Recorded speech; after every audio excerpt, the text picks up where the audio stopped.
Sinabi ni Pastor Nilo, ang Quran daw ay hindi authenticated. Ibig niya sabihin ay hindi mapanaligan na salita ng Diyos. O kaya ang ibig niya sabihin ay hindi salita ng Diyos itong Quran. Mali po si Pastor Nilo dahil itong Quran ay tunay na salita ng Diyos. Sinabi ng Allah dito sa Quran, sinabi ng Allah, Tanzilul Kitabi Minallahil Azizil Hakim. Katotohanan ay sinabi ng Allah, Tanzilul Kitabi Minallahil Azizil Hakim. Ibinaba itong aklat na Quran na ito ay galing kay Allah na siyang makapangyarihan at pinagkamatalino. So tingnan mo, itong Quran ay galing kay Allah. Sinabi rin ng Allah dito sa Quran, Ar-Rahman 'allama al-Quran. Ang mahabagin Allah ay itinuro niya itong Quran para sa tao. So itinuro ng Allah kay Propeta Muhammad itong Quran.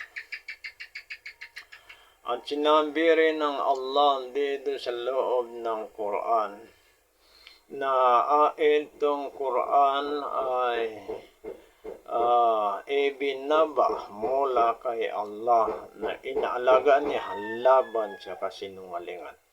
So, ibig sabihin ay itong Quran ay hindi ito masisiraan.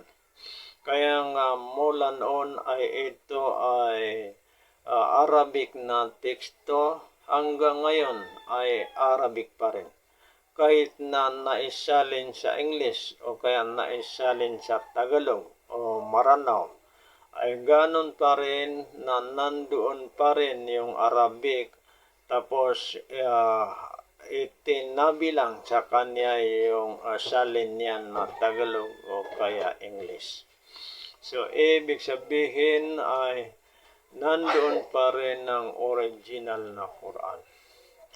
So, itong Quran ay hindi ito nabawasan o hindi ito nadagdagan.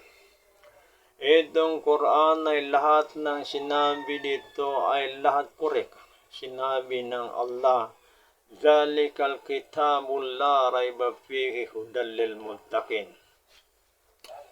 Yan ang aklat na Quran ay yan ay walang alinlangan dahil lahat korek ang nilalaman niyan at yan ay patnubay sa mga naniniwala sa Allah subhanahu wa ta'ala.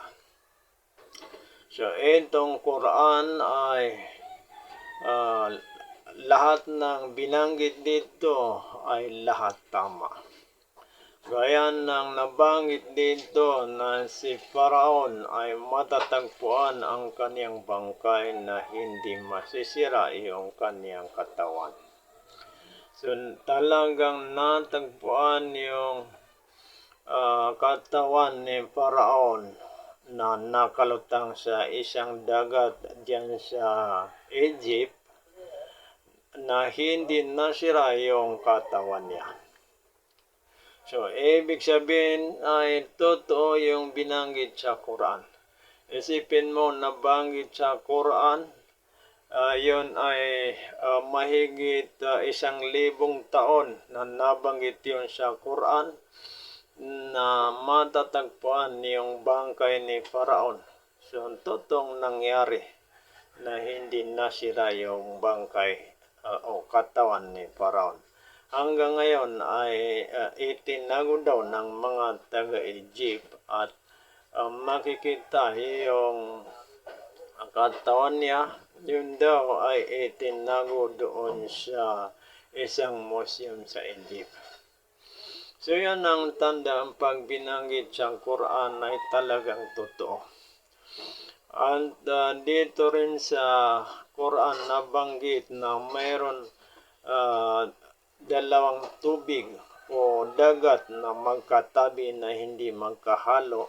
So tunay din na nangyari yan, may natagpuan na magkatabing tubig, magkadikit, tubig na maalat at tubig na tabang tapos hindi magkahalo. So himala yun, bakit hindi magkahalo? Dahil nabanggit yun sa Quran. Ibig sabihin ay lahat ng nabanggit sa Quran ay yun ay totoo. So yan, itong Quran ay nalaman dito ang mga kasaysayan sa lahat ng mga propeta. Nalaman din dito sa Quran yung mga mangyayari sa kabilang buhay. Tayo'y bubuhayin muli sa kabilang buhay. Mayroon tayong patutunguhan, paraiso o kaya impyerno.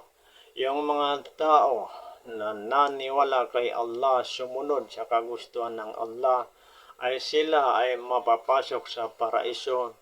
At yung mga tao na hindi naniwala sa Allah ay sila ay may impyerno. So yan. Sinabi rin ng Allah, afala yatadabbaruna al-Qur'an walau kana min indi ghairillah lawajadu fihi ikhtilafan katsira. Mabasahin sa Quran 4:82. Hindi ba nila mapag-isipan na itong Quran ay kung ito ay gawa ng iba kay Allah, ay makatagpo sila dito ng mga kontradiksyon. Dahil hindi ito gawa ng tao, hindi gawa ni Muhammad, hindi gawa ng mga sahaba ni Muhammad, kaya ito ay gawa ng Allah, kaya ito ay walang kontradiksyon. So, totoo lahat itong sinasabi ko, hindi ako nagsisinungaling. Kung ako man ay nagsisinungaling at ang tama ay si Pastor Nilo, ay hilingin ko ang parusa ng Diyos sa pagpatay sa akin agad ngayon. Ngayon mismo, sa harap ninyong nakikinig sa video na ito. So itong hiniling ko ay hindi kayang hilingin ni Pastor Nilo, na kung siya ay nagsisinungaling at ako ang tama, ay parusahan siya ng Diyos sa pagpatay sa kanya agad. Hindi niya kayang hilingin yan dahil natatakot siya sa kanyang mga kasalanan at hindi siya tiyak sa kanyang pananampalataya. So hanggang dito na lamang. I-like mo ang video ito at mag-subscribe. Biyayaan ka ng Allah.